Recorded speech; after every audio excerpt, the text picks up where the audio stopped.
Peace and love, family. Peace and love. It's your boy Chris Enlightened coming back again with some more spiritual vittles. And today I'm going in on altars. Alter your reality. This is a good one, family. This is a good one. Altars. Alter your reality. This is a good one, family, because altars really alter your reality around you. If you don't believe it, you haven't tried it. You simply haven't tried it. I remember when I was first introduced to altars about, I'll say 10 years ago, a little bit over 10 years ago, I was hesitant. I was skeptical. I didn't think that, I was still a believer, as they would say. I was still had some of that religious funk on me. And I just didn't think it was the right thing to do. But I wasn't winning. I wasn't winning. I was scratching and surviving, living check to check, worried about money. And I was really suffering inside. So I said, you know what? I got tired of suffering. And I said, you know what? I'm going to give it a shot because it feels right. Forget all the programming. Forget all the fear and skepticism. Let me give it a shot. The first week, I was still a little skeptical. But my dreams started changing. I started seeing my ancestors come to me in my dreams. My grandmothers, my great aunt, my father, people that I didn't really ever dream about were coming to me in my dreams. And they were like pretty much thanking me and just happy and just, they were really ecstatic to see me. And that was what caught me and really touched me the most. Knowing that my ancestors were getting fed, knowing that my ancestors were getting ancestral money, I was relieving and dissolving their suffering. So if you really want to help your ancestors, if you really, really want to be like the ambassador of your family, check out my video on the ambassador of the family. If you really want to be the ambassador of your family for your whole bloodline, get you an ancestor altar up. There's nothing spooky about it. It's just you. You don't even have to do it in the dark. You can do it in the daytime. I like to eat in the daytime. My ancestors do too. I like to eat at night. My ancestors like to eat at night too. Whenever you feel called to do your ancestor altar, do it then. And back in the day when I first erected my ancestor altar, I wasn't burning ancestral money or anything. I didn't have any deities or anything like that on my ancestor altar. Because your altar is nothing more than an extension of your spiritual reality. It's nothing more than an extension of your spirituality. So as you grow spiritually, your altar is going to grow as well. But in the beginning, it was just my ancestors, some pictures, some cheese, crackers, and some grapes on my altar every day. And then I realized that my ancestors needed the energy that resides within meat and food. So I started giving them steak, potatoes, beans, secondary offerings, and things like that to sustain my ancestors when I wasn't away. I started adding water and other vices that my ancestors liked, like liquor. I once had weed on my ancestor altar because I had a lot of ancestors that liked to smoke that dank. You know what I mean? I don't do it anymore, but I have a lot of ancestors that did love it, so I gave them a little bit. I just left it in a little joint, put it on my altar. Again, you don't have to do that. You don't have to do that. But in the beginning, I was giving my ancestors everything I thought they wanted. My great aunt, peace and blessings be upon her, Emma Lou Lane Barnett. She raised me. She instilled a lot of the spirituality and a lot of love that I have within me now. Her and my mom both raised me, but my great aunt, she spent a lot of time with me growing up. And she loved to drink. She used to love to drink Old Foster. She used to love to drink liquor. So I make sure I have some liquor on my altar. And I do all these things to help my ancestors. And in turn, they'll help me. One thing about your ancestor altar that alters your reality is this. The main reason you burn ancestor money isn't going to fall out the sky for your ancestors' family. Doors of opportunity are going to open up for them on the other side. And there's a reason why the rich stay rich and the poor stay poor. Because the rich are programmed and they're conditioned to have wealth consciousness. Unfortunately, most of my bloodline and probably most of your bloodline were poor. They were scratching and surviving. Scratching and surviving. You know what I mean? Having hard times. You know what I mean, family? And when you burn ancestor money, what you're essentially doing is dissolving your ancestral negative financial karma. And once you alleviate enough of your ancestral financial karma, you'll dissolve your negative financial karma as well. And money will just start coming to you more often. but you have to do it for a while. Take your time with it. Do it for some years. It's not going to happen after 2 weeks. I've had somebody say, I've been burning ancestor money for 2 weeks and I'm still broke. And I told the person, you're broke because you believe you're broke. It has nothing to do with you taking care of your ancestors. Your reality around you matches what's inside of you.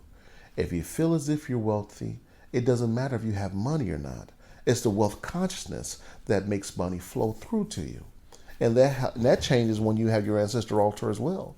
Because when you become the ambassador of your family, you're always helping out. You're always taking care of your ancestors and things like that. The law of correspondence kicks in. The law of correspondence kicks in. And your universe and your reality around you is going to correspond to all the giving, the love, and the light that you've been giving your ancestors, and it's going to come back unto you. It's going to come back unto you, family. So give it a shot. Another thing that's changed for me after I had my ancestor altar up, I've just been at peace. I've been at peace. I've been feeling as if I had like a legion of my ancestors around me at all times. And this is true. You always have a bunch of your ancestors around you, whether you know it or not. You're never alone. You may seem like you're alone, but you got a gang of people around you at all times. There's a psychic fair that comes here in Cincinnati, Ohio called the Victory of Light. And the Victory of Light there, peace and blessing be upon Tom Stones. He was this guy, older gentleman who he would just sell crystals. But he wouldn't let you pick your own crystals. You would wait in line for 20 to 30 minutes. He'd give you a mini reading, and he would let you know what stones you've been desiring. And sure enough, 5 years ago when I went there, he was like, hey, how you doing? And he started smiling. He didn't shake anyone's hand, but he shook my hand. And I was like, wow, why'd he touch me? But he was like, man, it's good to see you. And he spoke as if he knew me or something like that. But I think he was familiar with my light. But anyway, he says, good to see you. He said, do you want to know how many guardians you have with you? Spiritual guides you have with you? I was like, yeah. He said, you got 7. He said, you want to know the lead one? I was like, yeah. He was like, his eyes rolled up. He was like, her name's Jill.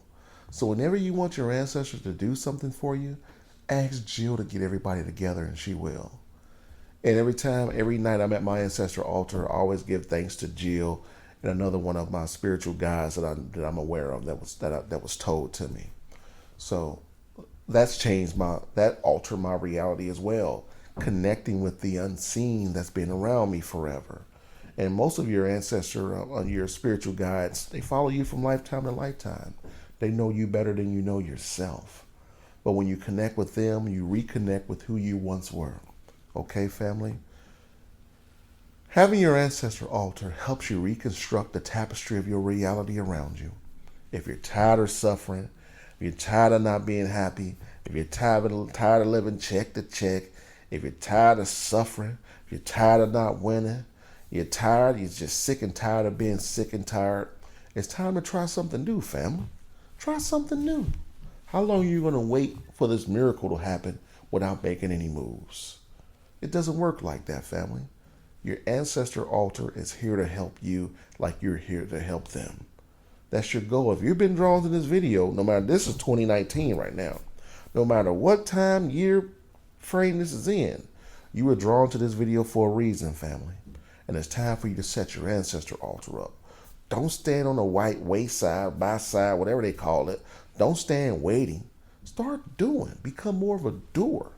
And when you get your own no system developed, when you start having experiences, when you start winning, when you start investing in real spiritual tools to help you win, then you too can set your YouTube channel up, write books, give consultations, and be an ambassador of spirituality. And that's what I'm working on myself. I'm not trying to teach you anything. All I'm doing is talking from my own perspective. I don't care what anyone says. These are my perspectives. And that's it. You can't take them away because they're mine. Not nothing I read. This has happened to me. That's why I have my ancestor altar up. My wife has hers up. My mama has hers up. My mother-in-law has her up. You know what I'm saying? Because they all know. And there's nothing wrong with setting yourself up for spiritual success, family. Are you ready to set yourself up for spiritual success? Well, get your ancestor altar up. Because when you get your ancestor altar up, you need to put a picture of yourself on there too. So you can set yourself up for spiritual success. So when you transition and die, you'll have everything you need. You have a spiritual escrow account of all this money, guap, food, energy, light, anything that you think you'll need on the other side, you can give yourself at your ancestor altar. So on my next video, I'm going to talk about things to burn at your ancestor altar to get over to your ancestors. That's going to be a banger, family.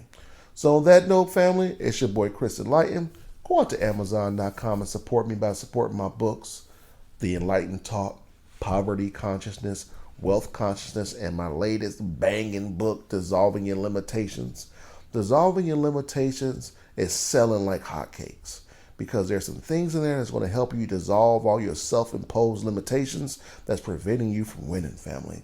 So if you want to win, if you've already purchased the book, tell folks about it. Tell people how deep it is. You know what I'm saying, family?